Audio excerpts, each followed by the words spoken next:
पृथ्वीराज चव्हाण यांनी गोपीनाथ मुंडेंबाबत केलेल्या वक्तव्याला प्रकाश महाजनांनी दुजोरा दिलाय. गोपीनाथ मुंडे अस्वस्थ होते आणि काँग्रेसमध्ये जाणार होते असं विधान गोपीनाथ मुंडेंचे मेहुणे प्रकाश महाजन यांनी केलेलं आहे.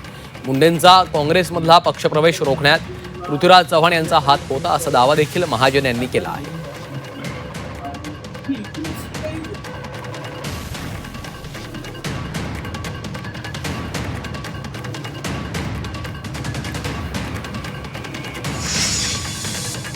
पृथ्वीराज बाबाने गौप्यस्फोट कसला केलाय ते तो इतिहास आहे. इतिहास लपवला जाऊ शकतो, दडवला जाऊ शकतो, बदलला जाऊ शकत नाही. त्यांनी काय गौप्यस्फोट केलाय